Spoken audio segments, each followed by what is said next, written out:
Welcome to the Pete Della Torre Business Program Entrepreneurial Hour, hosted by Pete Della Torre, President and CEO of the Renatus Group.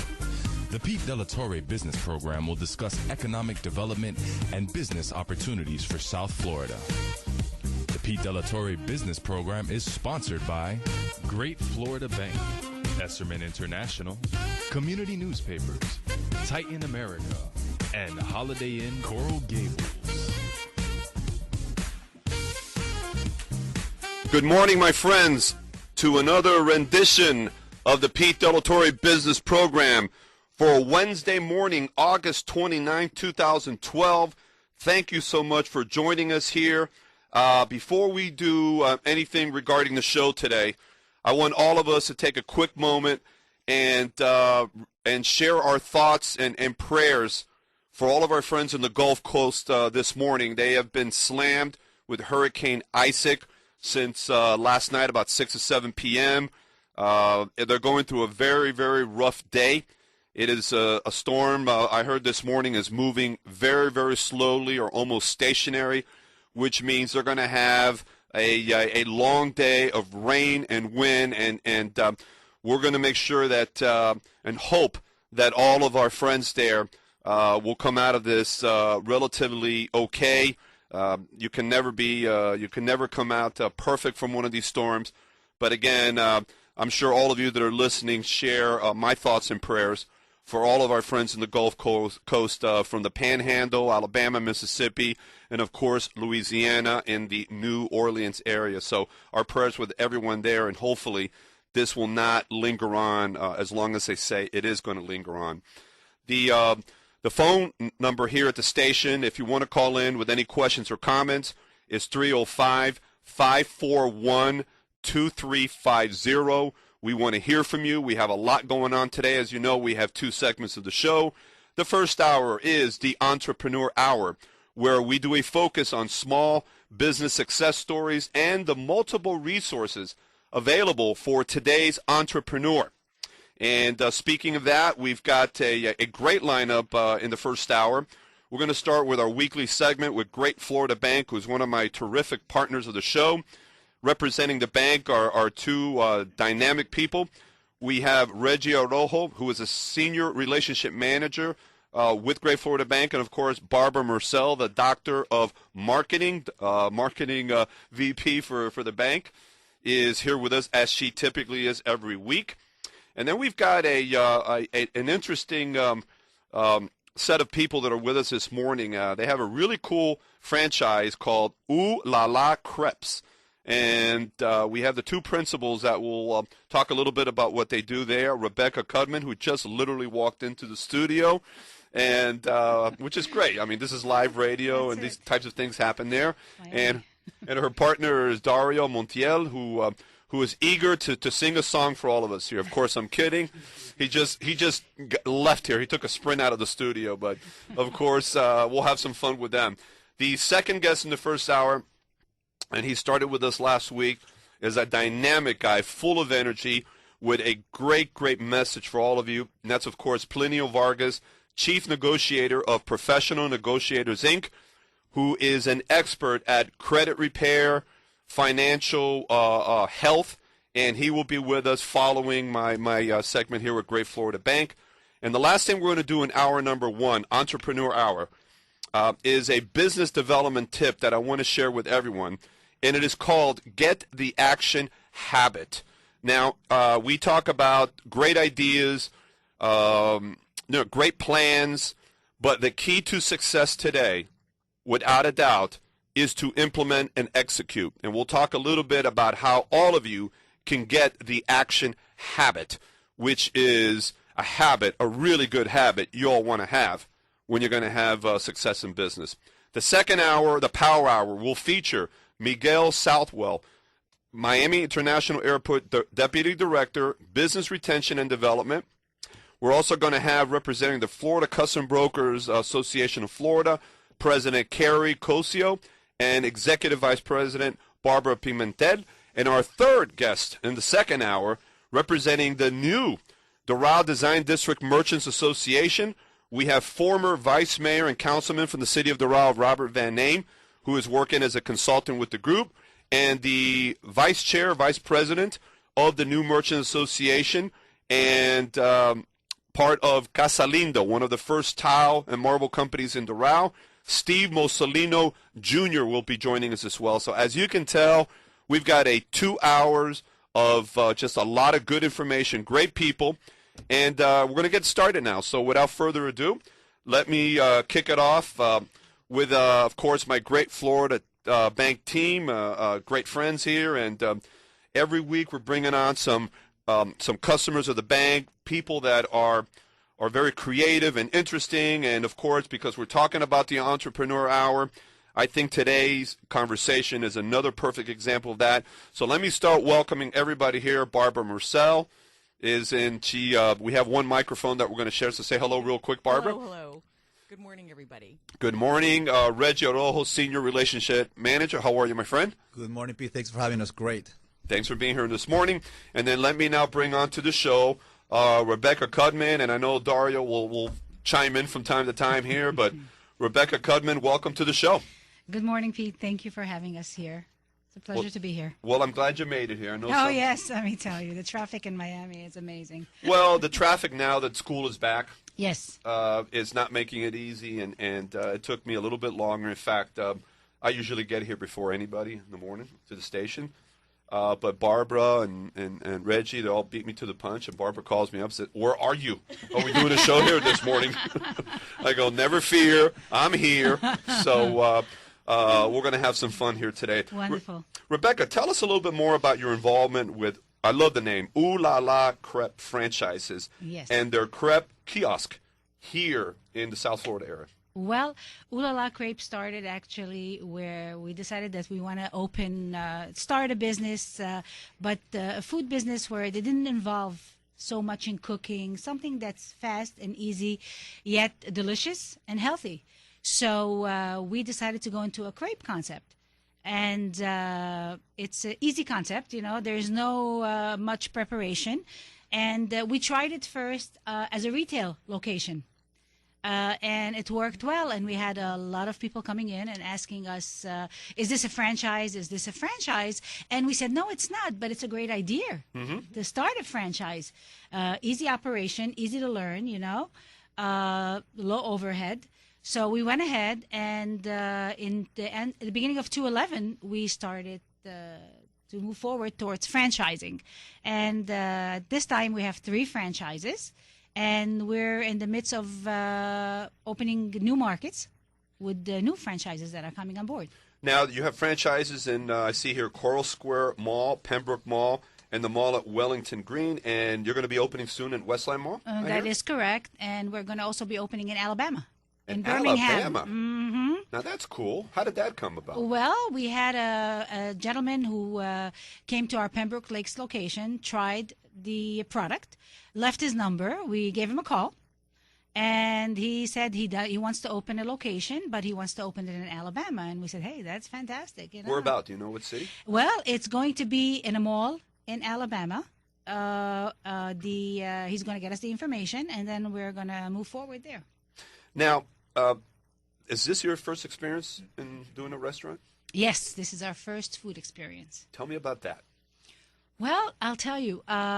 Years ago, when I was younger, my mom used to make us crepes. Mm-hmm. So when I spoke to Dario, I said, Dario, I think we should go maybe with something that's easy. Let's try a crepe concept.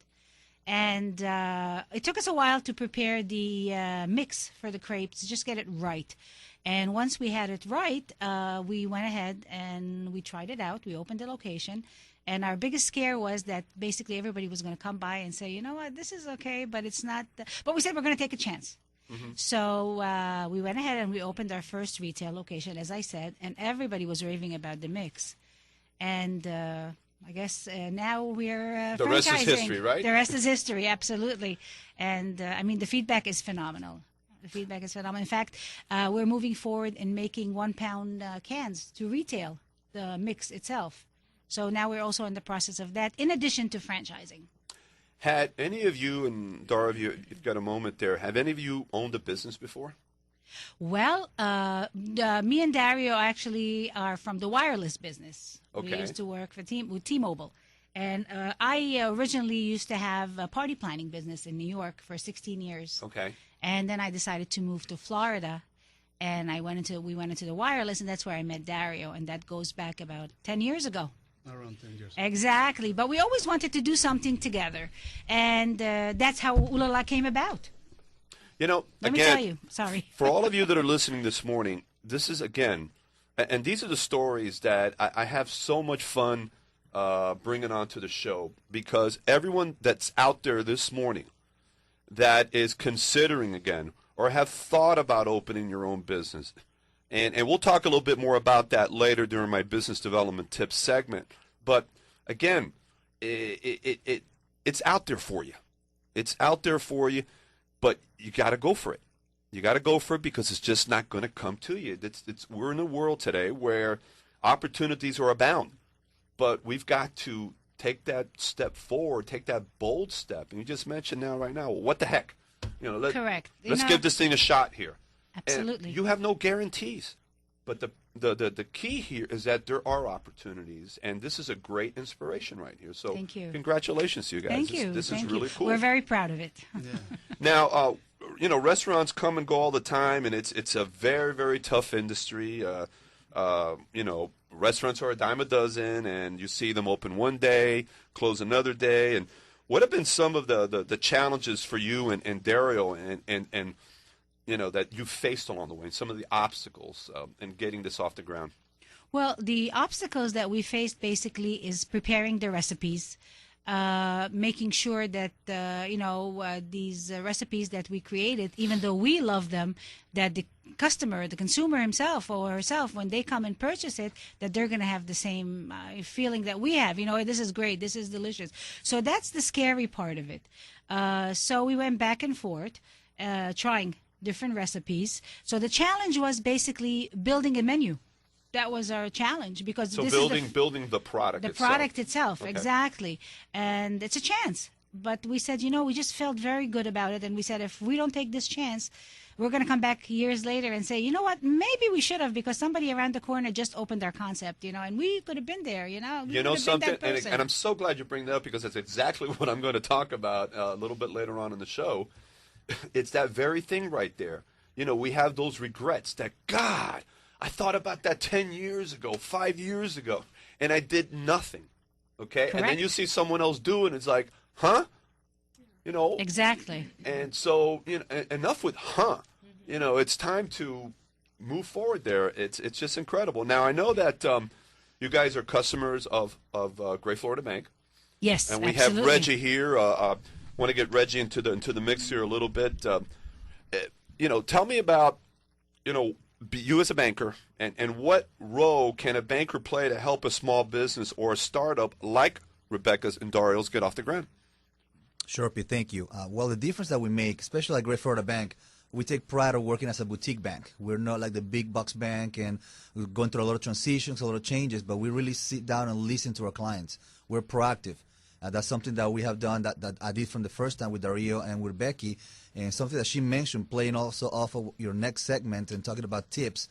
I love their action. Being in business for 2 years, the perfection their mix, that's something that I wanted to talk about a little bit more next, but they saw the opportunity, they took it, and they immediately, like many business owners, they didn't sit and wait. They didn't sit and wait if they grow more or if they do something else with it, but the perfection the mix and the partnership, that's a key word.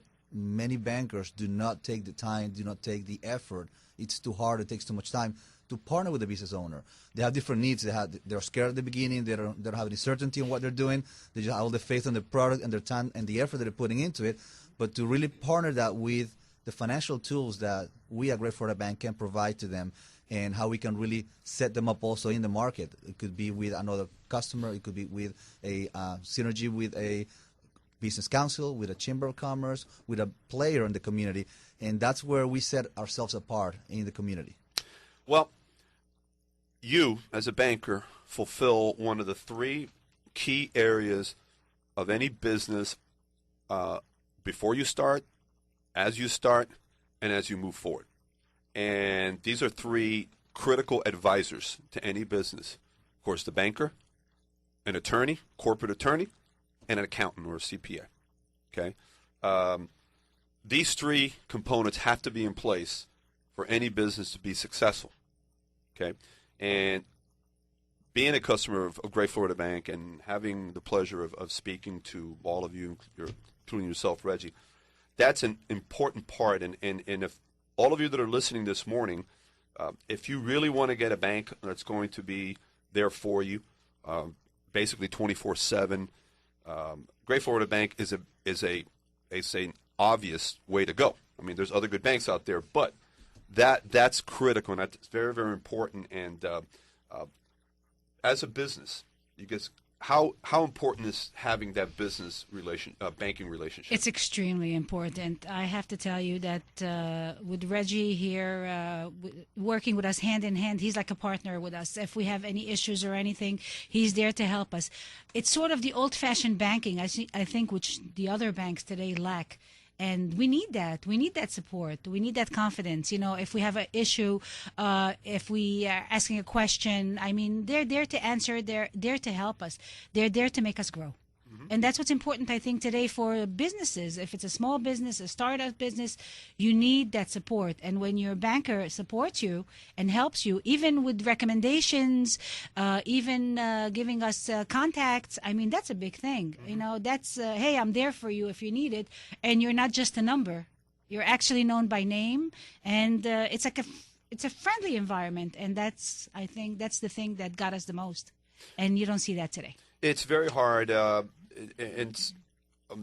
Banking obviously has gone through a lot of stuff in the last few years, and I mean, we're not here to talk about that issue there, but the fact that Great Florida Bank, which is 7 years old, is that correct, Barbara? 8 years old? 8 years old, is gone through difficulties like any other organization, any business, but you guys are here today because you've stuck to a formula, to a philosophy. And we see the results right here. We Absolutely. have a small business, which, hello, everybody. Small businesses are the heart and soul of this country, the entrepreneur. And when you look at our backyard, the Tri-County area, Palm Beach, Broward, and Miami-Dade County, we have the largest concentration of small business, over 20,000 small businesses. And really, it's the largest concentration in all of the country there. And you guys are a perfect example of that. We have just a couple of minutes left in the in our segment here this morning here, but of course it's not branch, it's a solution center. Yes. Which one do you work out of, Reggie? The one that my main location is in Fort Lauderdale, 17th Street. It's 1501 Southeast 17th Street. But as I tell my clients, my location is their place of business, because we definitely need to be flexible, and we want to be a partner to our clients, and it's one more convenient time to work with them and to visit them, which not many people do today. Well, the really exciting thing is our radio station, 880 AM The Biz, is broadcast from the Palm Beaches down to the Keys. So we're covering that whole market where we have all those businesses there. And, of course, you're working the Broward area. And I know that we have a lot of listeners in Broward every week. So any of you that are out there in Broward and you're looking at your banking relationship right now, you got to take a serious look at Great Florida Bank, and of course Reggie, who's that's his backyard. But again, he'll go to wherever the business is because that's what it's all about. And we are also in the Tri-County area. You can reach us at www.greatfloridabank.com, and we have 24 solution centers through West Palm Beach all the way down to Miami-Dade County. As we wrap it up, Rebecca or Dario, of course, you're free to say hello there to everybody. And... hello, everybody. Okay. So you can tell he wants to take control of the show right now as we speak. Rebecca, any words of inspiration or advice for the listeners that are thinking about starting a business and they're holding back and they haven't done it yet? What can you share with them? Well, unfortunately, it's always risky, but if you don't take a chance and you don't try it, you'll never know. And later on in years, you'll say, I could have done it, I should have done it, but yet again, I didn't. So everything in life is risky. But I think it's worth taking a chance because at the end, there is great rewards. And just do your due diligence, do your homework, see the type of business you want to do, be inspired by it, and then just move forward full speed ahead. Rebecca, thank you so much. Pleasure. Dario, Thank you, Pete. Thank you, Pete. We'll get you next time, okay? Absolutely. Barbara, thank you so much as always. Reggie, say your final goodbyes to everybody this morning. Well, thank you very much. Thanks for the show. You might want to put out how they can reach you on your cell. Absolutely. And anybody that would like to reach me directly, you can definitely call me at 954-609-5182. Reggie Araujo. Terrific. Thanks to all of you. This has been great, and congratulations again. Thank you. And I have to tell you, Reggie always picks up his phone. Every time I call him on his cell, he's there. I think he's like our babysitter. Fantastic. Thank you to all. This has been great. We're going to go to a break, and we will be right back with the Pete de la Torre Business Program. We'll be right back with the Pete de la Torre Business Program, sponsored by Great Florida Bank, Esserman International, Community Newspapers, Titan America, and Holiday Inn Coral Gables.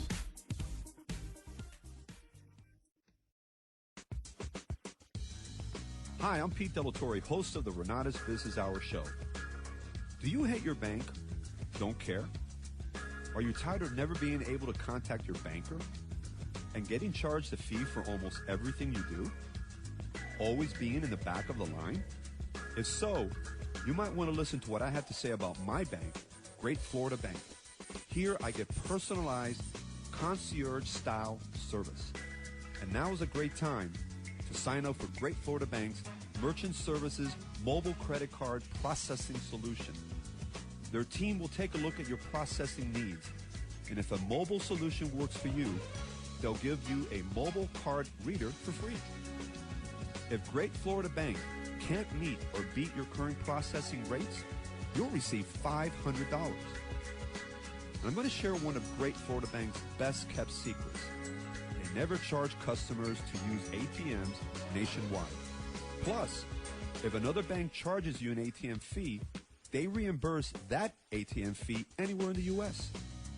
At Great Florida Bank, they take pride in offering personalized customer service and even give their customers their cell number. If you want a banking experience like mine, the Great Florida Bank Standard of Banking, call my personal banker, Obdulio Piedra, Great Florida Bank's Miami-Dade Market President. Call his cell, 305-514-6450, and tell Obdulio I sent you.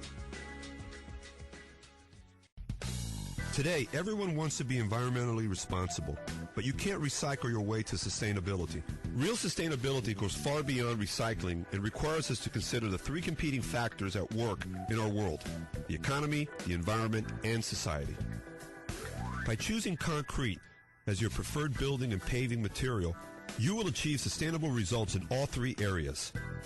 Concrete's durability allows homes and structures built with concrete or concrete block to withstand Florida's severe weather and keep your family safe within your financial means. Concrete roads and parking lots are also very affordable, have much cooler surface temperatures, and last 3 to 5 times longer than asphalt, providing a much higher value for the money on public projects funded with your tax dollars. Lastly, concrete pavements allow shorter stopping distance in both wet and dry conditions and are reflective, providing safer conditions and better visibility at night for both pedestrians and motorists while using less energy at a lower overall cost. Choose concrete, the material for life. A message from Titan America, one of Florida's leading cement and concrete manufacturers. Visit them at TitanAmerica.com or call them at 954-481-2800. Forever Smile Dentistry is dedicated to serve patients in our community. Their state-of-the-art technology allows them to offer you and your family the highest level of care you're looking for. They will give you a warm welcome and ongoing commitment to your dental health and beauty. Dr. Amaral and her experienced team are committed to excellence by providing you with the highest quality and ethical treatment modern dentistry has to offer. They work with their patients so they can achieve and maintain a beautiful smile and healthier gums and teeth. They take the time with their patients to explain their treatment options and inform them of additional preventative care. They feel this will lead to a more trusting doctor-patient relationship, and for many people, relieve the stress about seeing a dentist. Have you ever dreamed of that perfect smile? Well, here is where your dreams come true. Visit their website, www.foreversmiledentistry.com. To make an appointment, call 305-274-0425.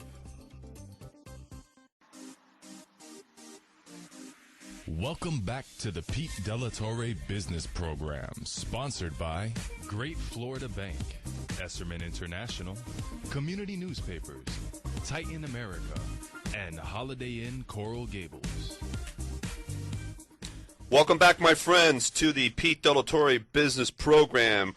And a big thank you to Rebecca Cudman and Dario Montiel from Ooh La La Crepes. What a great story on entrepreneurship. And again, it's out there for you, my friends. If you want to be established and open up your business, it does take a risk, but you got to go for your dreams. And that's a perfect example of what they've done. Of course, my friends at Great Florida Bank, I want to thank Barbara Murcell and Reggie Royal, who was with us this morning here. So thanks to all of them there. Now it is my pleasure to bring on my second guest, a guy that was on last week. I met with him 3-4 weeks ago for the first time. And if you listened to the show last week, I think I understated the fact that this gentleman has energy. He has a great message. He provides an immense service to all of you out there, and it is a very relevant service that he provides, and it's, of course, Plinio Vargas, Chief Negotiator. Again, I love that title, man. From Professional Negotiators, Inc., P&I. Welcome back, my friend. And again, thank you for having me. I just want to start off by saying thank you to all the listeners out there that tuned in, called the office, a lot of questions. Hopefully I did the best that I could to answer all those questions, but I do appreciate when people call in and they've got questions ranging from student loans to judgments, harassing phone calls, collection companies. I mean, I got them all. And at the end of the day, that's why I'm here, Pete. So I thank you so much for having me. And in case you're wondering, my name is Plinio Vargas, and I am the president of Professional Negotiators Incorporated. And yes, we do specialize in credit restoration, debt repayment arbitration, personal money management, and purchasing. There's one thing, Pete, that I want to do, because last week the only criticism that I received from people was you didn't give out your telephone number enough. So Perfect. I'll start off with giving out my telephone number, and then, of course, we'll have some fun. But if you do have questions like you did last week and you want to call the office, you can call the office right now. My operators are standing by at 305-493-1900. Again, that number is 305-493-1900. By the way, my friends, if you have a question for Plinio during our segment today, the number here is 305-541-2350. 541-2350 here at the station. We are live, so if you have a question for Plinio, please give us a call now.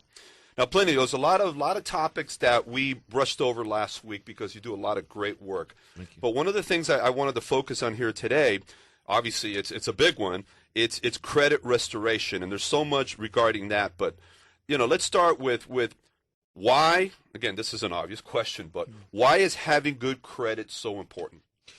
Well, I'm going to touch on the topic of credit restoration, but I'm going to begin with answering that question of why credit is so important. Okay. You'll remember how important credit is when you go to Rooms to Go and you want to get, what are they up to now, 48 months, same as cash? I think it's really 48 years, but that's another story. It's amazing. You pay 50 cents a month for 48 years. I know. Well, when you go to Rooms to Go and you want to get the love seat, the bedroom set, or the living room set, and you don't happen to have $4,000 or $5,000 cash on you, isn't it nice that you can apply for the credit card and get 4 years, same as cash, where you pay a minimum payment of $100 a month for the next 4 years? Well, that's why credit is so important. You see, in this country, Pete, if you are Kim Kardashian filthy rich, you don't need credit. And if you live in a van down by the river, you don't need credit. It's for the rest of the 80% that makes this country so wonderful, meaning the middle class. Right. It's the person that wants to drive a Mercedes-Benz, but they won't be able to buy it cash. It's for the person that wants to go to BrandsMart and get that super cool big plasma TV, and they can't buy it cash. It's for the person that wants to purchase their first home, and they can't buy it cash. That's a pretty broad spectrum. Wouldn't you agree? Mm-hmm. Well, let's talk about credit restoration then. Sometimes we have made mistakes. Sometimes, Pete, we've slipped and fallen. This country has had a major slip and fall in the past 5 years. Wouldn't you agree? I think that's an understatement. Okay. Well, when that person has fallen, and like I mentioned last week, the government steps in to bail out the banks, to bail out the finance companies, to bail out AIG, and bail out all these conglomerates. Who has stepped out to bail out people? Obama tried. He really did. He tried to propose a bill while he was running for his campaign, and I'm a big fan of Obama, and I'm a big fan of every single president, to be quite honest with you, because quite frankly, I'm not here as a politician. Mm-hmm. I'm here as a businessman.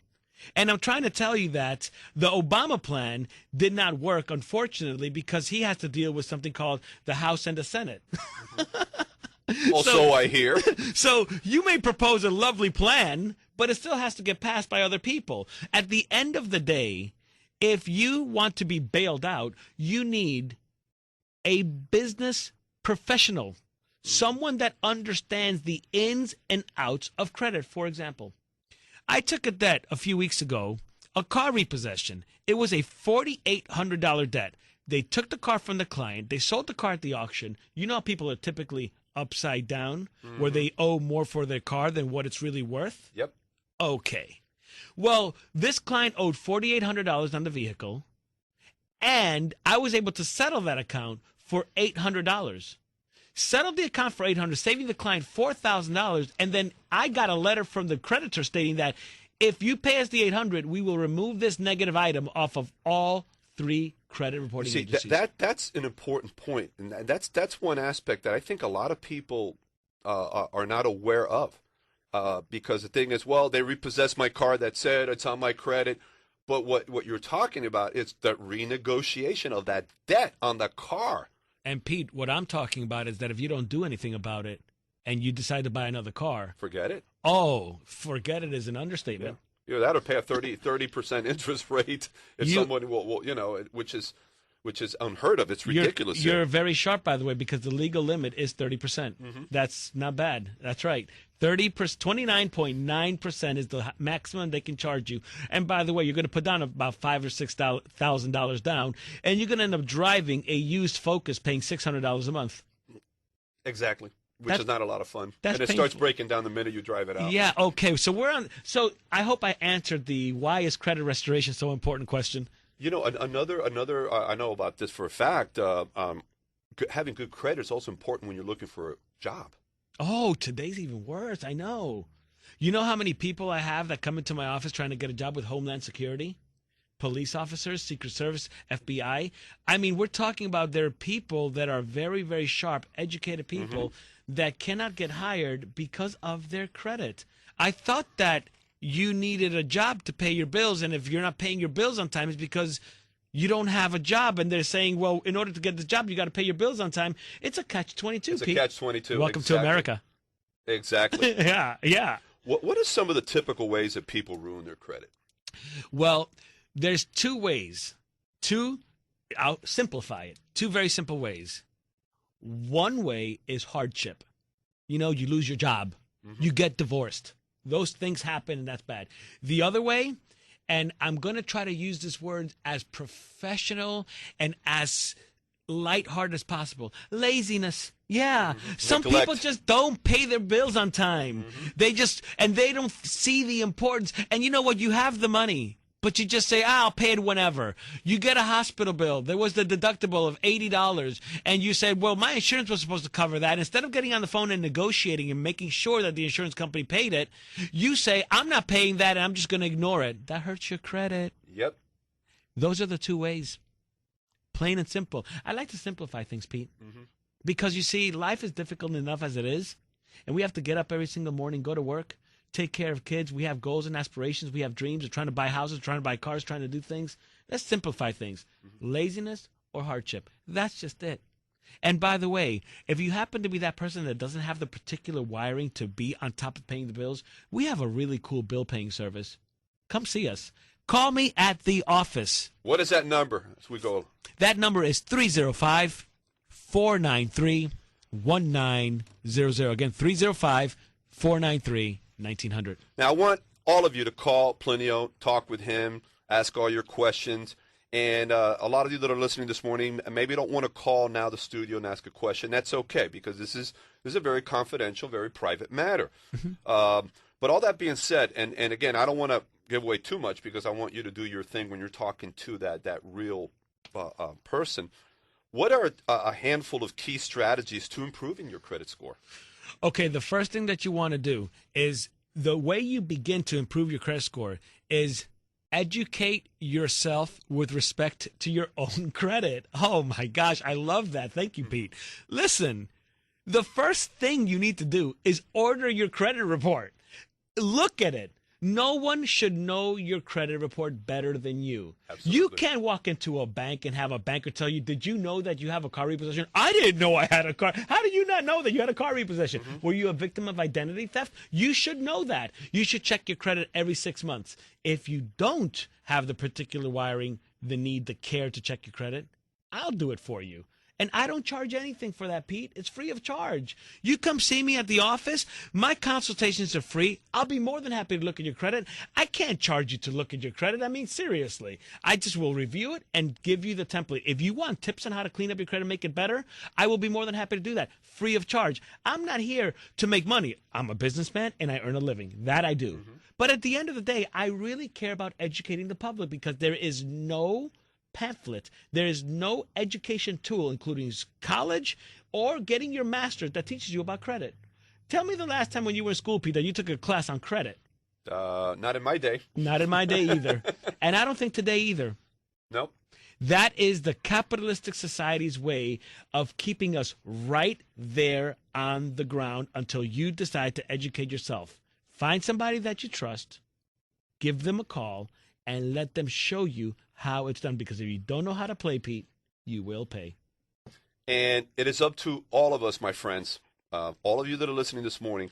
We have got to take charge of our lives, and we have to be responsible and accountable. And again, a lot of us, you know, if you don't do the things that Plinio is talking about that you should do, and other things that you should not do, you will have consequences to pay. And a lot of people, for some reason, again, connect accountability for consequences. Yeah, you have consequences if you're not accountable, but accountability really is ownership at the end of the day. And if you take ownership, as the way Plinio is expressing it here today, you will have the consequences that you're really looking for. And that's critical. We have to take the bull by the horn, and we have to roll up our sleeves and do what we got to do. Take well those done. steps. Well done. I couldn't agree with you more. That's why you are the expert.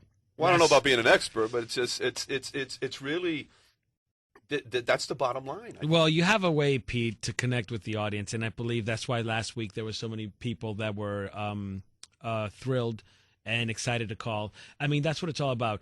Again, I just want to reiterate one more time. My name is Plinio Vargas. I'm the president of Professional Negotiators Incorporated.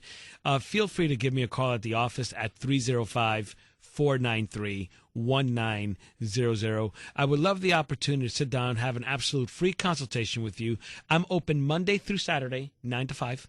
9 to 5. And I'm located, very centrally located. I'm on 441, just a few blocks south of Miami Gardens Drive. So whether you're in Dade or in Broward, I'm about 15, 20 minutes away from anyone. And again, I'm there Monday through Friday, 9 to 5, including Saturdays. So again, my name is Plinio Vargas, president of Professional Negotiators Incorporated. And I don't know, is there anything else, Pete, that I can add? Well, we're going to continue next week. We're going to have some more exciting things to talk about. But I want all of you that are listening and have any questions, concerns, and want to make that positive change, please give Plinio a call, and I know he's going to be able to help you out there. Thank you, my friend. Thank you, Pete, for having me. Big pleasure here, and Of course, we'll have you back next week as well. I look forward to it. All right. We're going to go to a break, and then when you come back, and I know you are going to come back and stay tuned, I'm going to share with you my business development tip of the week. See you soon. We'll be right back with the Pete Delatorre Business Program, sponsored by Great Florida Bank, Esserman International, Community Newspapers, Titan America, and Holiday Inn Coral Gables. Imagine owning one of the finest automobiles in its class for a payment you never thought possible. Well, right now at Esserman International Volkswagen, it is possible. Because for a limited time, you can lease the all-new 2012 Passat S for just $249 per month. Yes, you heard right. A 2012 Passat S for just $249 per month with zero due at signing on a 36-month lease with zero security deposit. Only Esserman International Volkswagen can offer you such an exquisite combination of price and service. Enjoy it all at Esserman International Volkswagen, home of the 2012 Passat S for just $249 per month. 36-month lease, zero due at signing, zero security deposit, 10,000 miles per year, plus tax, tag, with approved credit, $249 lease per month. Offer good through September 3rd, 2012. Hi, my name is Plinio Vargas, and I'm the president of Professional Negotiators Incorporated, where we specialize in credit restoration, debt repayment arbitration, personal money management, and purchasing. Come join me and my staff to go over how to establish 3 very important things: money in the bank, no debt, and clean credit. Feel free to give us a call at 305-493-1900. We're open Monday through Saturday from 9 a.m. to 5 p.m. And yes, we have Saturday hours from 9 to 5. Again, give us a call at 305-493-1900. Let me and my staff make your home and car buying purchases, that dream, a reality. Hi, I'm Pete Delatorre, host of the Renata's Business Hour show. Do you hate your bank? Don't care? Are you tired of never being able to contact your banker and getting charged a fee for almost everything you do? Always being in the back of the line? If so, you might want to listen to what I have to say about my bank, Great Florida Bank. Here I get personalized, concierge-style service.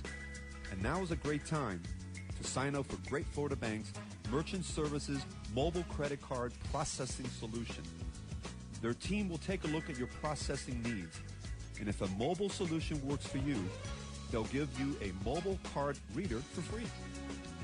If Great Florida Bank can't meet or beat your current processing rates, you'll receive $500. And I'm going to share one of Great Florida Bank's best-kept secrets. They never charge customers to use ATMs nationwide. Plus, if another bank charges you an ATM fee, they reimburse that ATM fee anywhere in the U.S. At Great Florida Bank, they take pride in offering personalized customer service and even give their customers their cell number. If you want a banking experience like mine, the Great Florida Bank Standard of Banking, call my personal banker, Obdulio Piedra, Great Florida Bank's Miami-Dade Market President. Call his cell, 305-514-6450, and tell Obdulio I sent you.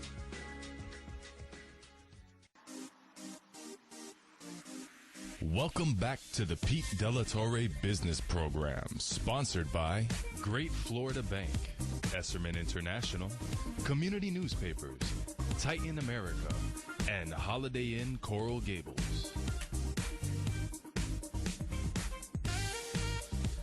Welcome back, everyone, to the Pete Delatorre Business Program. Thank you to Plinio Vargas from Professional Negotiators, Inc., to share some great information on credit restoration, and he will be back next week. He's one of the sponsors of my radio program. Again, we are on every Wednesday morning at 10 a.m. here on 880 a.m. The Biz. We want to hear from you. The phone number here again is 305-541-2350. Want to hear your comments, suggestions, ideas for future shows, just thoughts in general of what you think of the programming and the guests. If you want to get a hold of me, my email is info@peteradioshow.com. And my website, my landing page within my website is peteradioshow.com. Become a fan of Pete Radio Show Facebook page. Follow us on Twitter at Pete Radio Show, and connect with me on LinkedIn. I now want to share with all of you my business development tip of the week. We haven't done one of these in a few weeks as we launched a new format, but I wanted to take some time to share with what I believe wholeheartedly, without any doubt, is really, truly the key to success. Has always been the key to success, and it is more important than ever. And that is, of course, execution and implementation of the plans and the strategies that we all put together. Now, I want to share with you some information here, and I want you to pay close attention. Okay? This is very, very important. Here's something leaders in every field agree on. There is a shortage of top-flight, expertly qualified persons to fill key positions. There really is. As the saying goes, plenty of room at the top. As one executive explained, there are many almost qualified people, but there is one success ingredient often missing. That is the ability to get things done, to get results. Every big job, whether it be operating a business, high-level selling, in science, the military, or the government, requires a man, a person who thinks action. Principal executives looking for a key person demand answers to questions like, will that person do the job? Will they follow through? Is that person a self-starter? Can they get results, or are they just a talker? Now, all these questions have one aim: to find out if the person is a person of action.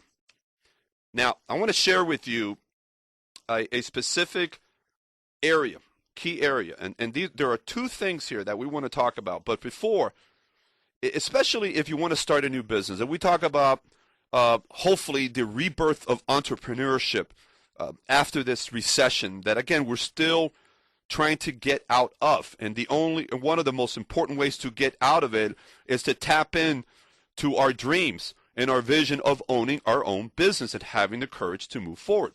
So there are two things to do to help you avoid the costly mistake of waiting until conditions are perfect before you act. Does that sound familiar? Number one, expect future obstacles and difficulties. Every venture presents risk, problems, and uncertainties. Let's suppose you want to drive your car from Chicago to Los Angeles, but you insisted on waiting until you had absolute assurance that there would be no detours, no motor trouble, no bad weather, no drunken drivers, no risk of anything. When would you start? Never. In planning your trip to Los Angeles, it makes sense to map out your route. Check your car, and other ways to eliminate as much risk as possible before you start. But you can't eliminate all risk. Number two, meet problems and obstacles as they arise. The test of a successful person is not the ability to eliminate all problems before he takes action, but rather the ability to find solutions to difficulties when that person encounters them. In business, marriage, or in any activity, cross the bridges when you come to them. Now, we can't buy an insurance policy against all problems. Make up your mind to do something about your ideas, your wonderful ideas. 5 or 6 years ago, a very capable professor told of a plan for writing a book, a biography of a controversial personality of a few decades ago. Now, his ideas were more than interesting. They were alive, fascinating. The professor knew what he wanted to say, and he had the skill and energy to say it. The project was destined to reward him with much inner satisfaction, prestige, and money. Last spring, this person again talked about innocently, about doing the book, and they wanted to finish it. But the problem is that they were holding back. This person hadn't written the book. They struggled with themselves for a moment, as if they were debating with themselves whether to explain why. Finally, this person explained that he had been too busy. He had more responsibilities and just couldn't get to it. In reality, what the professor had done was to bury the idea deep in their mental graveyard. He let his mind grow negative thoughts. He visualized the tremendous work and sacrifices which would be involved. He saw all sorts of reasons why the project would fail. Does that sound familiar? Now, ideas are important. Let's make no mistake about that. We must have ideas to create and improve anything. Success shuns the man who lacks ideas. But let's make no mistakes about this point either. Ideas in themselves are not enough. Have we heard about, and does this sound familiar, let's think out of the box? Okay, let's come up with these cool ideas, okay? Let's think about an idea for getting more business, for simplifying work procedures. It all sounds great, but it only has value when you act upon it. And acting upon it is simply having the courage to think out of the box. And today, you have that opportunity. You all have great ideas. You all have great plans. But the difference and the fork in the road is to have the courage to act out of the box. Every day, thousands of people bury good ideas because they are afraid to act on them. And afterwards, the ghosts of those ideas come back to haunt them. Put these two thoughts deep in your mind. First, give your ideas value by acting on them. Regardless of how good the idea, unless you do something with it, you gain nothing. Second, act on your ideas and gain mind tranquility. Someone once said that the saddest words of tongue or pen are these. It might have been. Every day you hear someone saying something like, had I gone into business way back 10 years ago, 5 years ago, I sure be sitting pretty now. Or had a hunch it would work out like that, right? Now I wish I had done something about it. It's another thing you hear about, right? God, look at that person. I had that idea X amount of years ago, and I did nothing about it. Okay? Very, very frustrating. A good idea, if not acted upon, produces terrible psychological pain. Okay? It is much easier, believe it or not, my friends, to take that bold step and risk and know that you can look back and say, hey, I did it. What an uplifting feeling that is. Okay? A good idea acted upon brings enormous mental satisfaction. It is priceless. Why do you want to continue to put yourself in a situation where you are constantly looking back and saying, what if? Those are two really dangerous words. What if? What if? I think the question you need to ask yourself today, why not? And what do I have to do now to take the bull by the horn and move forward and act upon my ideas, even if it's just one idea? Okay? What I'm talking about is something that does not have a blueprint yet. Create your history, create that blueprint, and have the courage to move forward. That, my friends, is my business development tip of the day. Got a good idea? Then do something about it. We're wrapping up the first hour, the Entrepreneur Hour now. I want to thank all of my guests that were with me today. Rebecca Cudman, Dario from Ooh La La Crepes, Reggio Arojo, Great Florida Bank, Senior Relationship Manager, and of course Barbara Marcel, Vice President of Marketing, and the Doctor of Marketing for Great Florida Bank. And of course, Plinio Vargas, Chief Negotiator, Professional Negotiators, Inc., P&I. My friends, don't touch that dial. We're getting ready for the second hour of the Pete Della Torre Business Program, the Power Hour. We have some phenomenal guests lined up. We're going to start with Miguel Southwell. Deputy Director, Business and Retention at the airport. And we've got Florida Custom Broker Association, and, of course, the folks representing Doral Design District Merchants Association. So stay on this station. Don't go anywhere. And after the station break, we will be back with the Power Hour of the Pete De La Torre Business Program. See you in a bit. We'll be right back with the Pete De La Torre Business Program, sponsored by Great Florida Bank, Esserman International, Community Newspapers, Titan America, and Holiday Inn Coral Gables.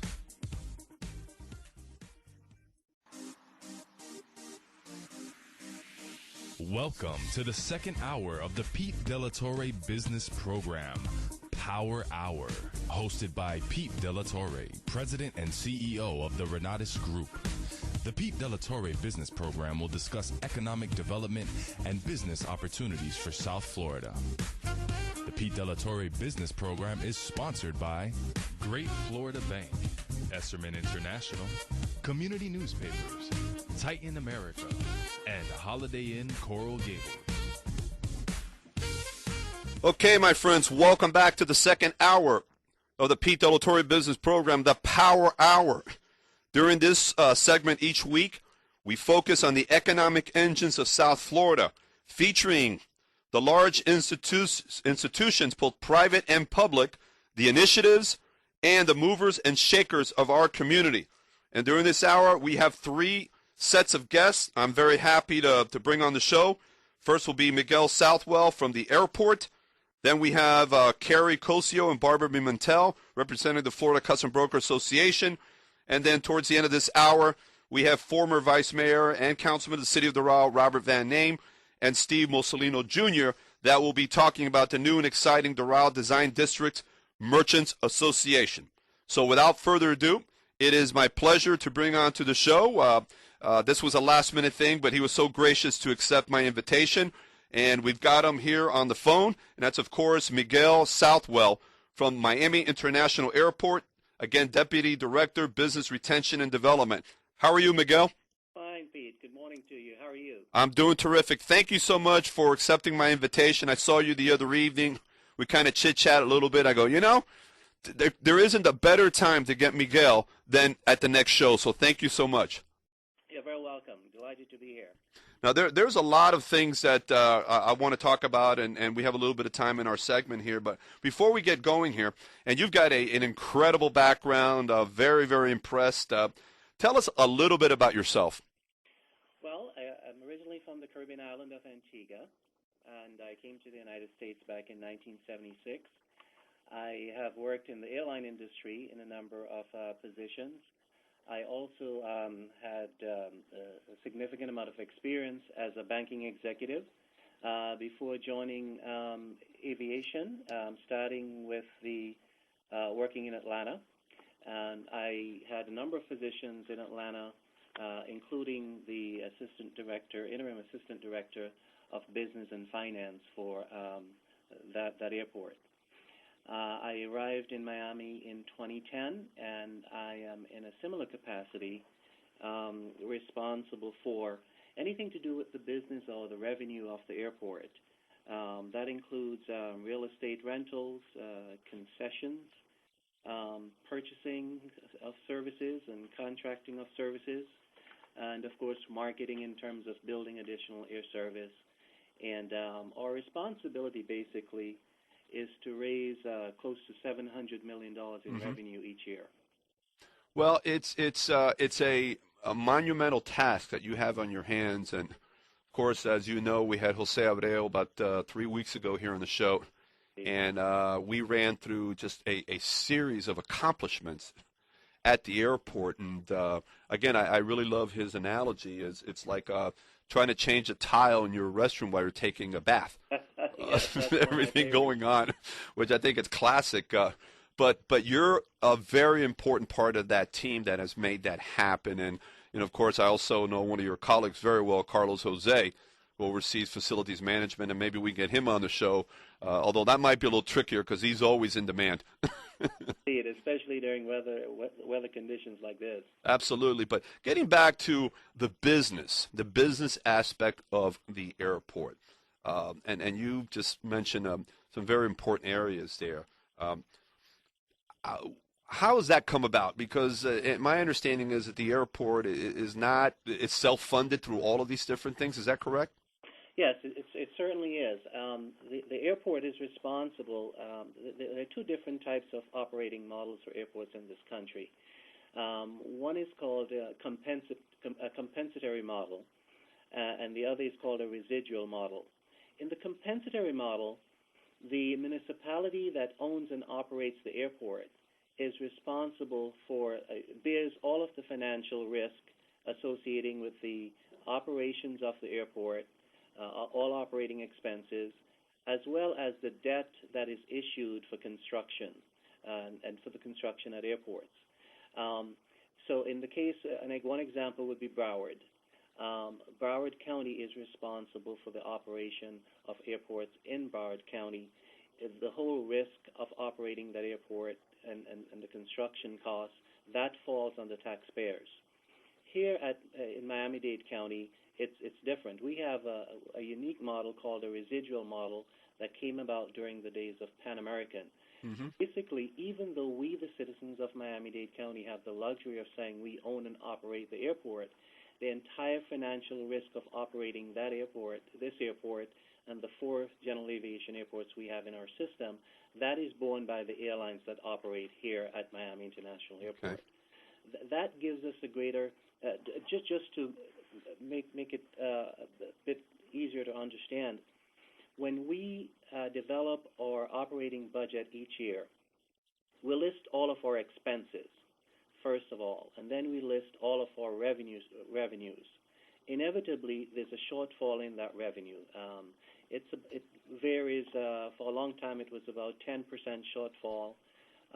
With the debt service and paying back the debt on the new construction, it's moving closer to 15-20% shortfall each year in the budget.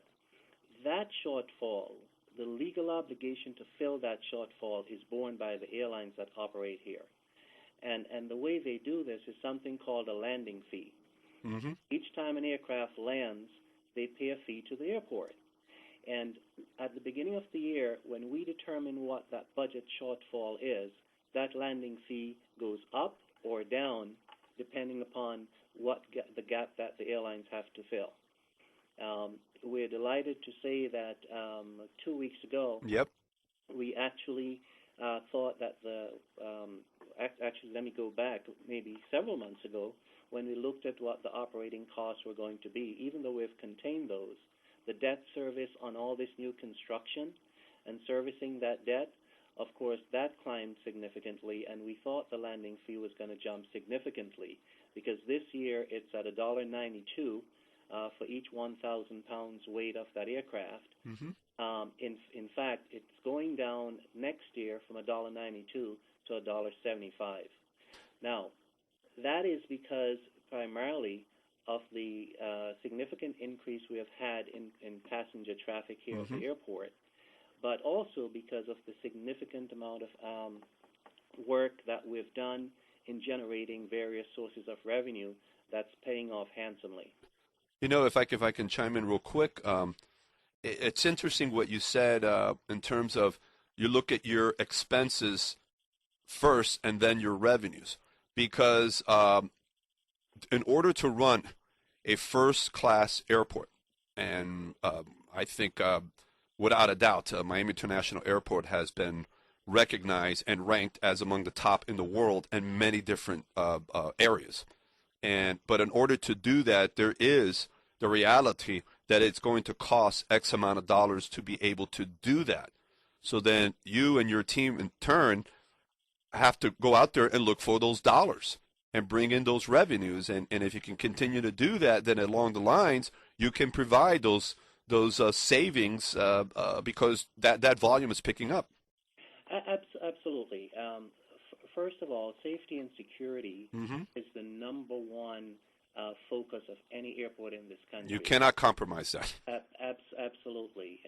The reason passengers fly is because they must be able to take their safety and security for granted to be able to get them on an airplane.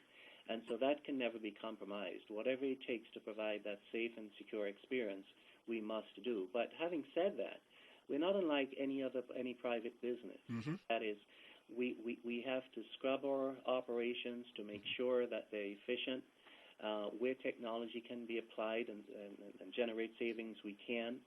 The aviation director 5 years ago implemented a serious austerity program where we agreed to a 20% cut in expenses, employees over a 5-year period of time. And so, understandably, we have a number of stakeholders, and perhaps none are more critical of managing expenses than the airline industry. Right. You know, they're on us every month, quite frankly. They converge on this airport as a committee because, of course, as I said, they're at risk.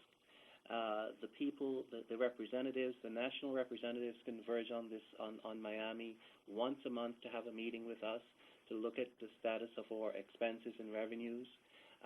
They're very critical because, in fact, they usually have combination degrees of law degrees and MBAs and in finance.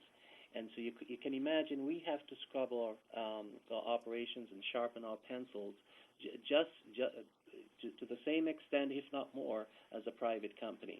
And obviously you are the number one economic engine for the county, the tune of about $7 billion a year, and that's critical. And without a doubt, you have the undivided attention of the community here. So you have a major responsibility in terms of what you just described. No question about it. While our number one priority is safety and security, we really see ourselves primarily as a part of the economic development community. Mm-hmm. This airport is the number one tool generating and boosting revenue to this community and boosting the economy of this community. Let me just give you a good example. We know, for example, that if we were to get one new flight from Japan starting to fly to Miami directly in the next week, that within 6 months, not only would you see large numbers of Japanese tourists on our streets, shopping, staying at our hotels, boosting the economy, we also know that there is a definite correlation in people wanting to do business in destinations where they can have direct access to move their people and goods to that destination. So while you would see those tourists simultaneously, you would see a significant number of Japanese business people choosing to do business here in Miami, renting vacant office spaces, hiring janitorial companies, marketing firms here in Miami. I mean, that is the key economic, the method in which an airport can be used to boost any economy. And you know, if we didn't have Miami International Airport here in this community, I would say that its economy and vibrancy would probably not be no more than one of the central Florida towns. Well, absolutely. And when you look at the local impact, of course, the Miami International Airport sits basically in the middle of the county. But in the backyard, there's a city called the City of Doral. Yes. And it is because of the airport being there and feeding into specifically the logistics industry, which is for the City of Doral, it's 1/3 of all the businesses there. The airport was the catalyst. No question about that, as is Miami Springs. Yep. The communities immediately around this airport exist and thrive as a result of their proximity to the airport. One of our businesses that we are very proud of, Commercial Jet, grew up here in Miami. Its founders still live in Miami Springs. It provides high-tech employment, probably over 200 jobs to maintenance mechanics and high-paying jobs. Again, that's a family that grew up here. Many of the people who work at this airport live in Miami Springs.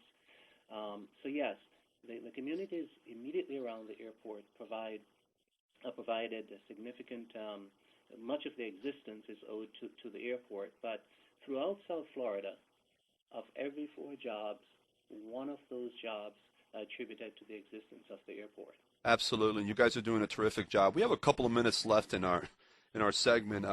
Very quickly, and we're all faced with this, but what are the challenges in generating revenues in this climate? I mean, we're still in a very difficult period. We're always looking for ways to move forward. But for you and as the airport, what is your biggest challenge in driving revenues? Yeah, well, it's a great question, because the biggest challenges facing this airport and many airports around the country is the ability to fund future capital projects and any new federal security mandates that may be coming down the pike. For the former, funding capital projects, that is upon us now, because while we have rebuilt the North Terminal and rebuilt the South Terminal, we still have a 1950 Central Terminal, which is 1/3 of the airport. And funding that capital development is going to be our biggest challenge. We need to look at the existing revenue sources and see how we can boost them. We have grown our concessions already from about 100 units to about 250 in only 5 years. But we also must look at other non-traditional sources of revenue.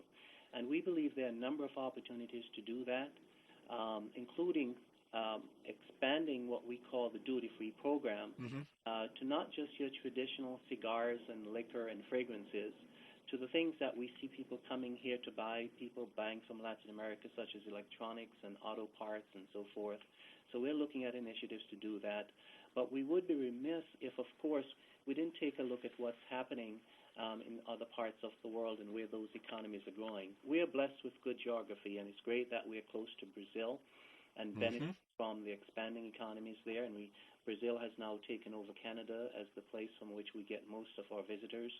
But we also have to look at Asia. Over the next 20 years, from 2010 to 2030, the Asian middle class is going to expand 6 times to 2.9 billion middle-class families. That is Compare huge. To the forecast for North America, where the middle class over the same 20-year period is expected to decline by 5%. If we are not doing our jobs to connect this community to those economies in places like Asia that's multiplying like that, if we don't have incentive programs to build air service, whether it's for airlines that are here or Asian carriers to connect Miami to those communities, we're simply not doing our jobs as the economic engine of this community, and that's one of our major focuses over the next few years. Well, Miguel, this has been terrific, great information, truly appreciated. Again, thank you so much for taking time in your very, very hectic schedule to be on the show here today. And if you're open to it, I'd love to have you come back. We'll be delighted to, Pete. It's great talking to you as well. Thank you, my friend. And again, great job, and congratulations to you and the entire team at the airport there. Thank you very much. Have a great day. We're going to take a break now, and when we come back, we will bring on Carrie Cosio and Barbara Pimentel from the Florida Custom Brokers Association. See you in a moment.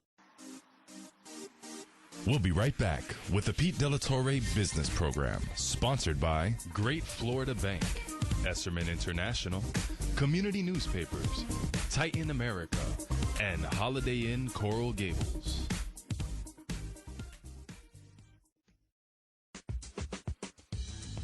Hi, I'm Pete Delatorre, host of the Renata's Business Hour show.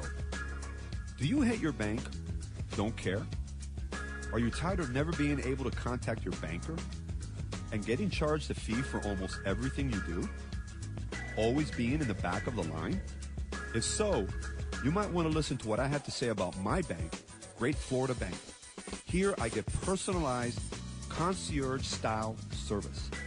And now is a great time to sign up for Great Florida Bank's Merchant Services Mobile Credit Card Processing Solution. Their team will take a look at your processing needs, and if a mobile solution works for you, they'll give you a mobile card reader for free. If Great Florida Bank can't meet or beat your current processing rates, you'll receive $500. And I'm going to share one of Great Florida Bank's best-kept secrets. They never charge customers to use ATMs nationwide. Plus, if another bank charges you an ATM fee, they reimburse that ATM fee anywhere in the U.S. At Great Florida Bank, they take pride in offering personalized customer service and even give their customers their cell number. If you want a banking experience like mine, the Great Florida Bank Standard of Banking, call my personal banker, Obdulio Piedra, Great Florida Bank's Miami-Dade Market President. Call his cell, 305-514-6450, and tell Obdulio I sent you. Today, everyone wants to be environmentally responsible, but you can't recycle your way to sustainability. Real sustainability goes far beyond recycling and requires us to consider the three competing factors at work in our world: the economy, the environment, and society. By choosing concrete as your preferred building and paving material, you will achieve sustainable results in all three areas. Concrete's durability allows homes and structures built with concrete or concrete block to withstand Florida's severe weather and keep your family safe within your financial means. Concrete roads and parking lots are also very affordable, have much cooler surface temperatures, and last 3 to 5 times longer than asphalt, providing a much higher value for the money on public projects funded with your tax dollars. Lastly, concrete pavements allow shorter stopping distance in both wet and dry conditions and are reflective, providing safer conditions and better visibility at night for both pedestrians and motorists while using less energy at a lower overall cost. Choose concrete, the material for life. A message from Titan America, one of Florida's leading cement and concrete manufacturers. Visit them at TitanAmerica.com or call them at 954-481-2800.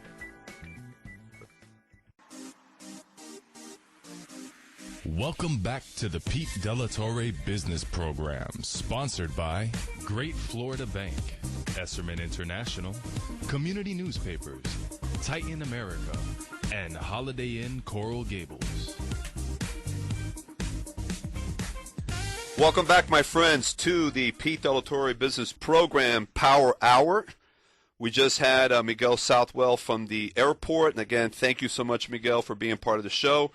I know it was a 48-hour notice that I gave you there, and you came through like a trooper, so thank you so much. And again, we are so blessed to have this airport, this team running the airport, and everything that's going on there. So there's just so much to talk about, and I'm sure in the coming weeks and months we will highlight different aspects of what is, without a doubt, the number one economic engine for Miami-Dade County to the tune of about $27 billion a year. And that is unbelievable. So thanks to Miguel and everybody there.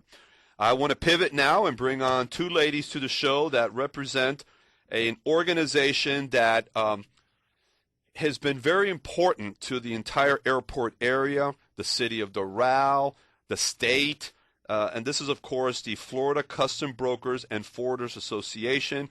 And I am blessed to have here today in studio live, and they barely made it here.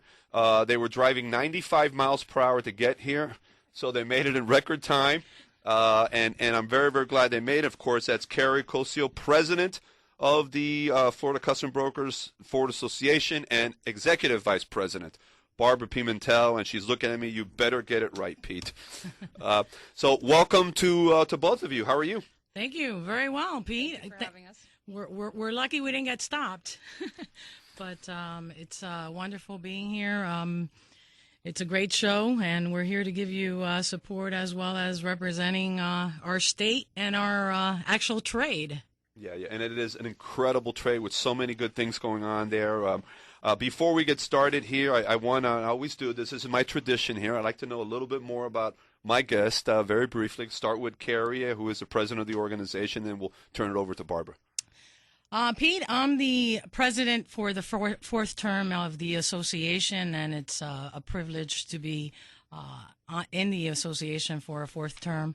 I'm also the station manager for OHL International here in Miami. I've been in the logistics industry for over 25 years. It's exciting. It's a trade that I enjoy the most. And better and even best, I represent the trade statewide with the association, and it's a great part being part of the association as well as being the station manager and loving my career. That's great. Barbara. Thank you for having us. I appreciate it. Give you a little bit of background on myself. I've been, this will be my 32nd year in the industry. It's basically, once you're in this industry, it's kind of hard to get out. It's like the mafia.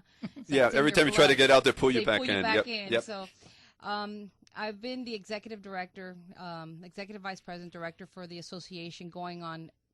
Next year will be 9 years, so 8.5 years now. Congratulations. Thank you very much. And under the administration, and what we did is that we changed it up a lot. And the associations is a key.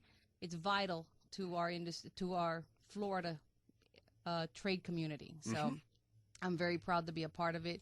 It's nice to be on the other side, not having to worry about inventory and cutoffs, anything like that. But I still got my hand in the cookie jar when it comes to the industry. So It's in your blood, right? it's in the blood. I don't know if you all know this, but right out of high school, I got into the flour importing business.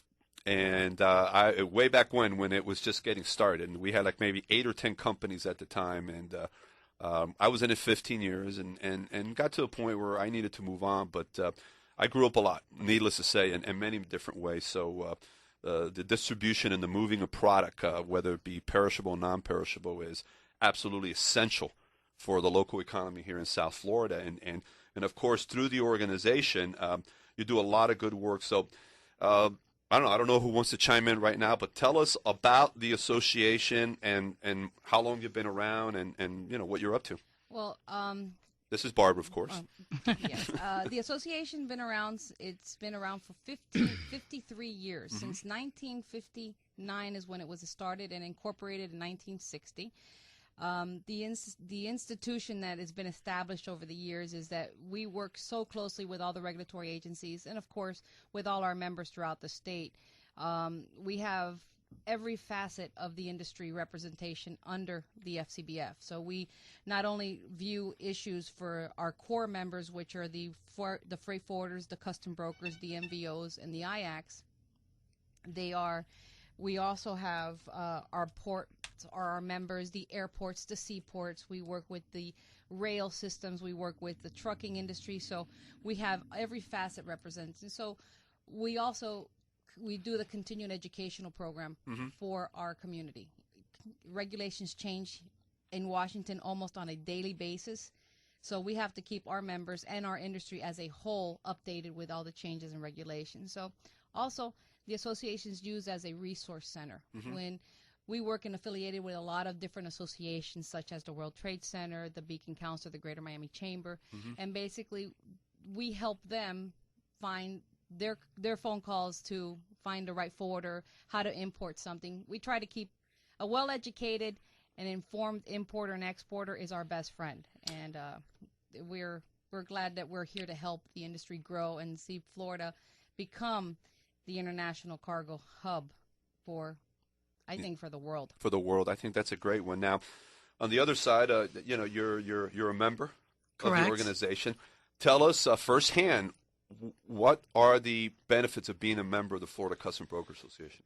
There's many benefits of being a member of the association. I've been a member of the association for various years throughout my career.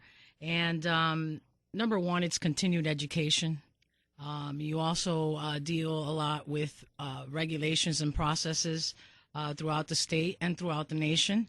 And basically, being part of the association assists you and is a great tool to your continued education and keeping you abreast on what's going on a daily basis. As well as through our trade, the association is always on the front lines. They hear your input as a member. You give them the information of any issues you're having, and they're always there supporting you, as well as they advocate throughout the state and as well as in Washington to ensure that we get the backing that is needed in order to grow the international trade community throughout our state. Also thanking our governor and our congressional leaders that give us a lot of support with all the knowledge and support they give us by traveling throughout the world advocating and also giving information of our market has helped us. But as a member, it gives us help and guidance in any facet of the industry that we may need any type of assistance. So as a member, you benefit in many ways. It helps you, in everything you do on a day-to-day basis. And I pose this question to either one of you want to chime in, or both of you. At this point, from your perspective, and obviously you are in this every single day, where is the industry today, the logistics industry? What is the state of what's happening today? The logistics industry continues to grow. Mm-hmm. We continue to see a growth not only in our ports throughout the state, but our airports as well. Mm-hmm. There's more and more things being done throughout our state. We get a lot of support, as I said earlier, from our governor and our congressional leaders, in where they are helping expand the Port of Miami, expanding the different ports throughout the state, as well as they assist us and are working together along us to make businesses stay in Florida. And by going out there and just motivating everybody and giving them the information that is needed about our market. Barbara, any thoughts? Well, just to add to Carrie's comments is basically we are in the right spot right now. Okay, Florida's position in logistics is ideal, and it's prime. It's the hot topic. It's the in fashion right now, and we are poised that we have so many infrastructure improvements throughout the state that it's just taking us an extra notch up. And I think that with everything coming down the pipeline into the logistics industry here, especially in Florida, it's going to position us to be we're known throughout the states as saying, what happens in Florida is very unique. We are unique. It is unique because of our position and who we deal with Latin America. We are the finger in the water. And I think with the improvements, as Scotty mentioned, at the port, the expansions, the dredging, the improvements at the various ports, Port Manatee, Jacksonville, it's throughout the state. It's a combined effort now. And I think that's what's making a positive thing, is that understanding after the recession, our industry was one of the first ones to feel it. Right. And we're one of the first ones to feel it as it is improving, because we see the flow of cargo starting to move. And that's a positive thing. And I first think in, first out, right? First in, first out. That FIFO. FIFO. And, yeah. Now we are in a state that our numbers look good. We're almost back to where we were prior to the recession. So that shows you the sign of what the power of this industry has. No, and the industry is extremely powerful, and I know that your offices are located in Doral, yes, in the city, and I shared these numbers with Miguel a while ago. I mean, we all know them, but 1/3 of, just look at the city of Doral alone, 1/3 of all the businesses there are involved with logistics. That's correct. And that is what made Doral what it is today, and without a doubt, and I think that, I'm just kind of an observer here, but there needs to be even more of a recognition of the work that you're doing with the association for the city. I mean, for the community and the state. And I know that there is a monument that is they had the ribbon cutting and we had our groundbreaking.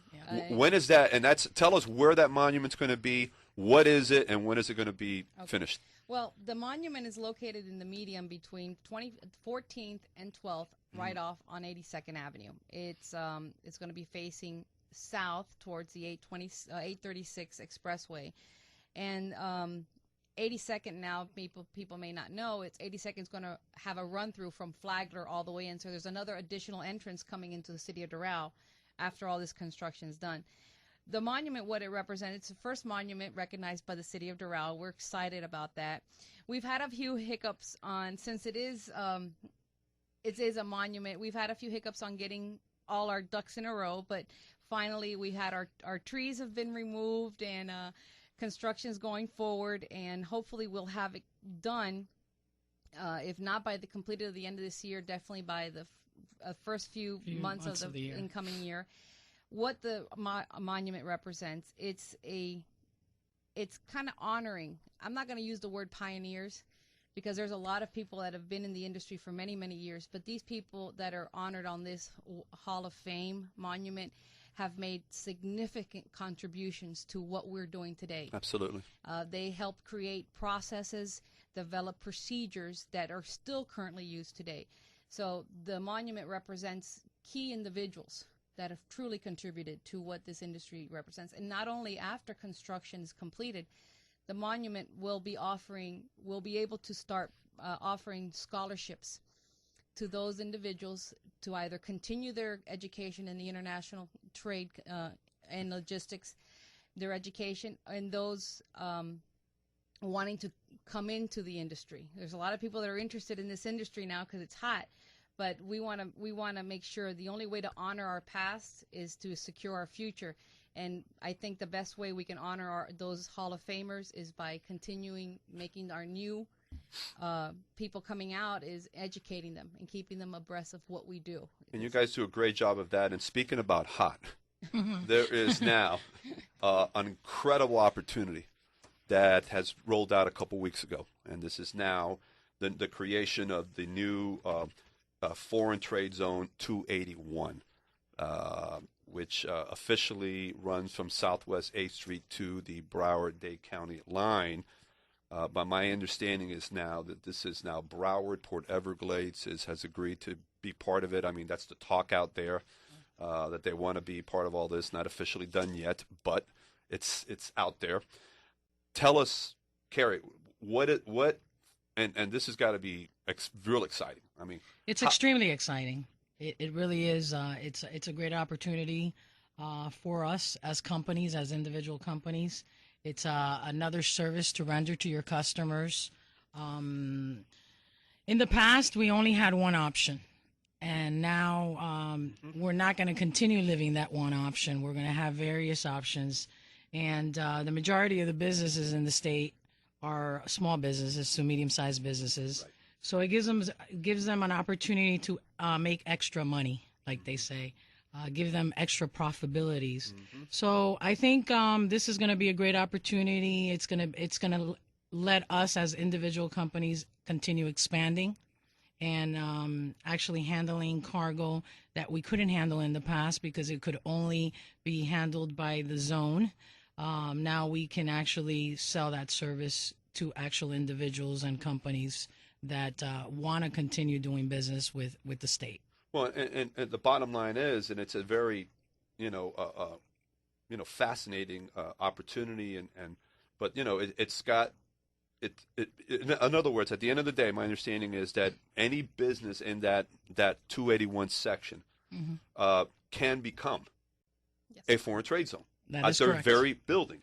That's now correct. They can become, but there is a process involved to become. Right. Correct.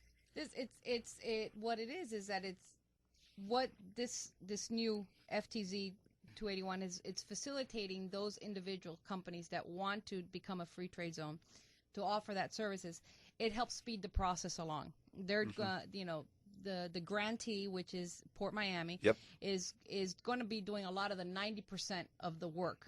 In other words, like the getting you vetted, as mm-hmm. they say, ready for that. So that's going to help the process along. In the past, what had happened was that it took an individual anywhere from 6 to 8 months to try to get their application through, and sometimes they weren't approved. Right. Now, by the grantee being Port of Miami, it helps that process along. So now you can become vetted. You can become an entity. You can have your permit within 30 days, give or take.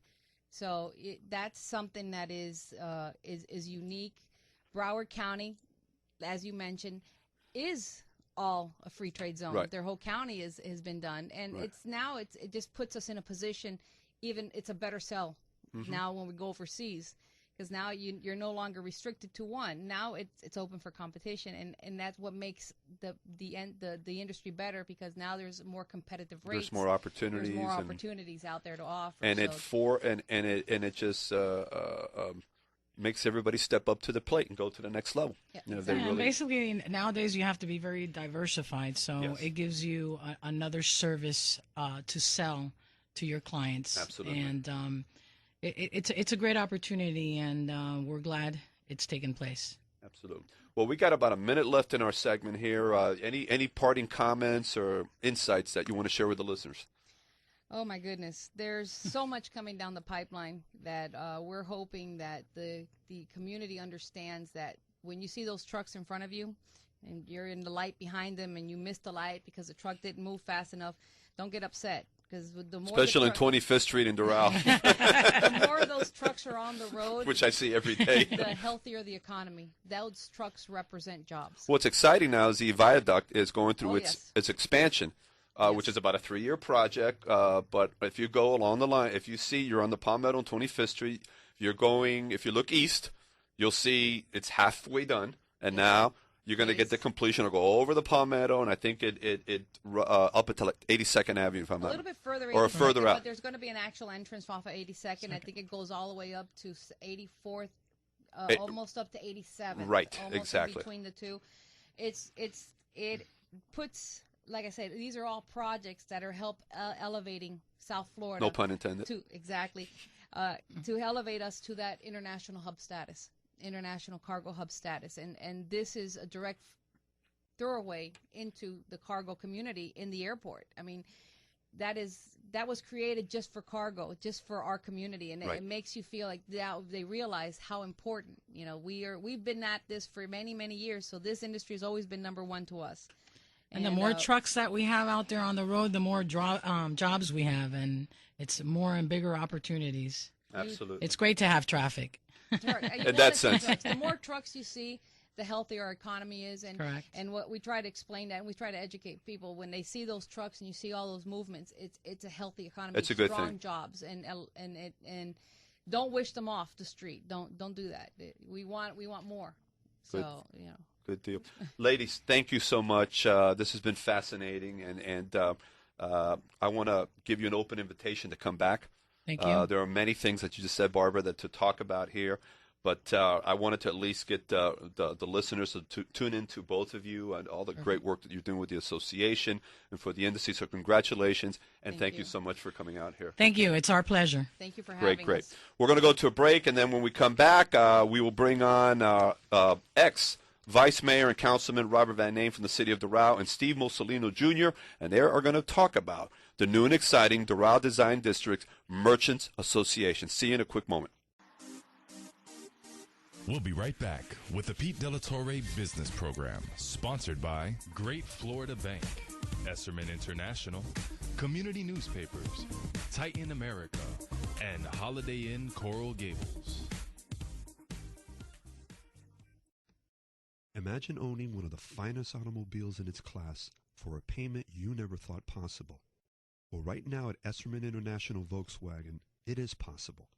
Because for a limited time, you can lease the all-new 2012 Passat S for just $249 per month. Yes, you heard right. A 2012 Passat S for just $249 per month with zero due at signing on a 36-month lease with zero security deposit. Only Esserman International Volkswagen can offer you such an exquisite combination of price and service. Enjoy it all at Esserman International Volkswagen, home of the 2012 Passat S for just $249 per month. 36-month lease, zero due at signing, zero security deposit, 10,000 miles per year, plus tax, tag, with approved credit, $249 lease per month. Offer good through September 3rd, 2012. Hi, my name is Plinio Vargas, and I'm the president of Professional Negotiators Incorporated, where we specialize in credit restoration, debt repayment arbitration, personal money management, and purchasing. Come join me and my staff to go over how to establish 3 very important things: money in the bank, no debt, and clean credit. Feel free to give us a call at 305-493-1900. We're open Monday through Saturday from 9 a.m. to 5 p.m. And yes, we have Saturday hours from 9 to 5. Again, give us a call at 305-493-1900. Let me and my staff make your home and car buying purchases that dream a reality. Welcome back to the Pete Delatorre Business Program, sponsored by Great Florida Bank, Esserman International, Community Newspapers, Titan America, and Holiday Inn Coral Gables. Okay, my friends, welcome back to the last part of the Power Hour and part of the Pete Delatorre Business Program. And I want to quickly get to my next two guests, the final guest for today. What can I say? These are two great friends of mine, and they've both been on the show before. And they are working on something terribly exciting. I mean, this is beyond exciting. And you've all heard about the Doral Design District, and it is becoming a reality. And the first piece of business is the fresh, newly created Merchants Association, which is going to be the driving force and bringing life to everything out there. And today we have former Vice Mayor and Councilman Robert Van Name, who has been working with the new group as a consultant. And then I don't know if they call you Vice President or Vice Chair, Steve, but of the Executive Board of the Merchant Association. They're both with me here this morning. How you guys doing? Very well. Good. How you doing, Pete? And thanks for having us. No, my pleasure. Okay, so where are we at? Of course, Design District, Robert was here a few weeks ago and talked about all of that. But in terms of the Merchants Association, where things are at right now, and what's really the purpose of that association? Okay. Let me start by just giving us a round first. Right, the association is really a key element of the master plan that the city had developed for the Design District. The Design District has been evolving for the last 7 years or so.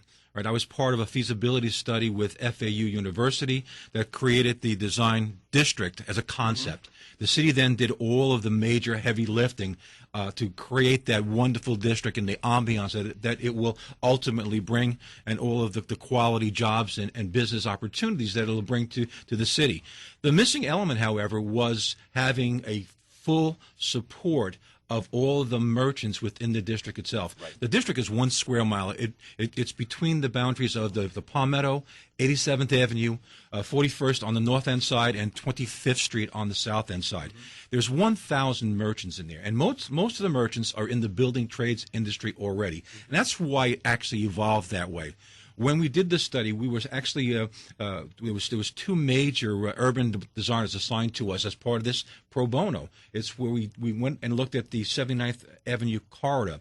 The two designers were very prominent local. Right, one was Chuck Bowles, the other was Milt Rhodes, both from the University of Miami.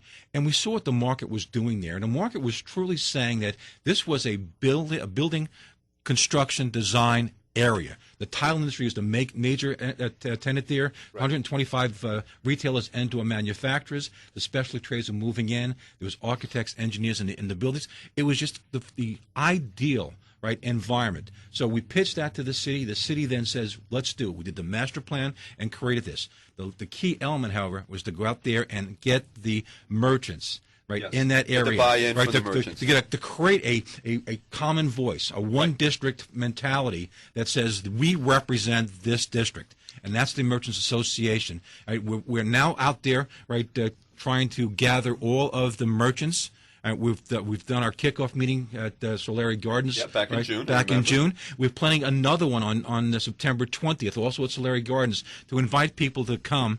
Right. The last one was a major success. If you recall, Pete, and you were there, it was a torrential, rainy night. Yeah, and it was the day after the Heat won their championship. So I think half of us were like groggy and didn't know we were coming and going, so it was very impressive. And when you, with all that, we had over 100 people, and 60 people of which wanted to sign up that evening. It was really that exciting when you actually tell people what this is all about.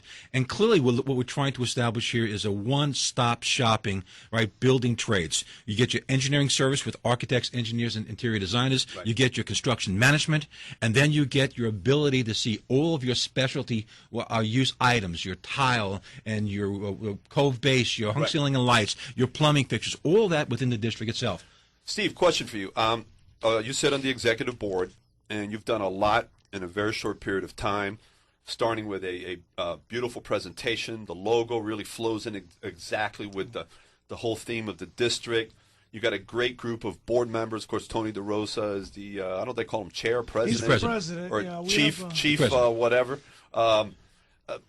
We're fully incorporated, a not-for-profit organization. Right. We're trying to do this to help develop the design district of Doral. It needs warm bodies and seats, Yes. and we need to raise membership and awareness as to what's coming.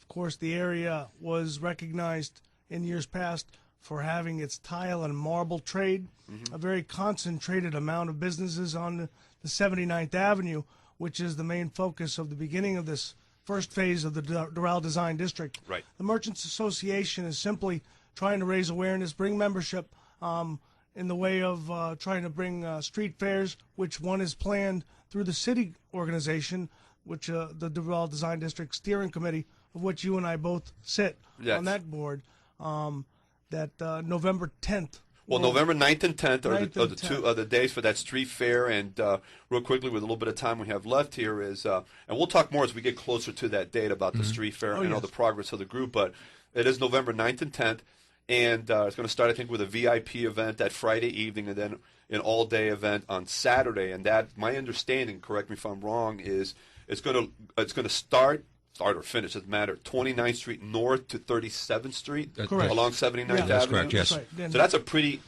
substantial area, and that's going to encompass a good part, a majority of that whole Tile Boulevard, that whole area there. We're expecting 150 vendors. There'll be shows, entertainment. There'll be cultural. There'll be art exhibits. There'll be a place for what we call a kids zone for opportunities. The tile manufacturers and all of the merchants along that strip there are requested to join in, open up their shop, their showrooms. We're going to be doing a VIP night on the Friday evening. Right. That will actually be done in the various showrooms along that strip there.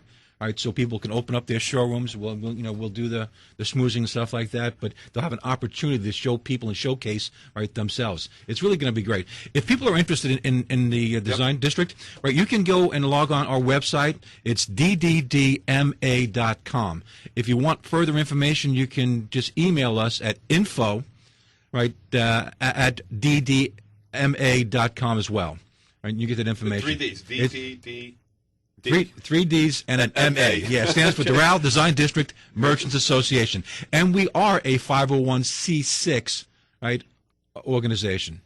So all memberships are tax deductible, correct? Essentially. Correct. And you don't have to be a merchant in the area to be a member. You can have a business outside with an interest to do business or doing business. We have two levels of membership. One is called merchant members. Those are voting members. Right. Those are members that have a business within the district itself. That's the only way you can be a merchant member.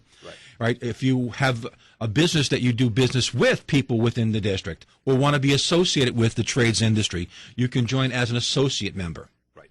Perfect. Guys, this is only the beginning. This is only the beginning. The momentum is building, and it's going to continue to build. And congratulations to you guys for being so important and getting this going. Of course, Tony and all the other board members, and now all the members that are joining this month that are going to be charter members of the organization. Correct. So we need to get more members on board, but it's an exciting plan that we have, and it's certainly a special area for all types of home improvement, from tile, marble, kitchen cabinets, granite, even furnishings. So the area is really going to be brought the attention to you can come over and do a one-stop shopping for all your home improvements. So, and real quick, Steve, quick plug for your dad. Steve Mussolino Sr., the godfather of the tile industry, will be honored by the Doral Business Council October 27, part of the Legacy Gala, one of 3 honorees, along with the mayor and Juan de Bustos from the Fed. So congratulations on that. Thank you very much for that. Well deserved, everybody. Thanks to you guys for being out here. And, of course, thanks to Miguel Southwell from the airport, and Barbara and Carrie from the Florida Custom Broker Association. The time has run out. This has been another great show. Thanks to everybody. Thanks to all of you that have been listening. Truly appreciated. And, again, we're on every Wednesday morning, 10 a.m. here on 880 a.m. The Biz, the only business station in South Florida. Make it a great and profitable week. Take care. God bless. That's right. Thank you for listening to the Pete Della Torre Business Program. Tune in again next Wednesday at 10 a.m. for more of the Pete De La Torre Business Program, sponsored by Great Florida Bank, Esserman International, Community Newspapers, Titan America, and Holiday Inn Coral Gables.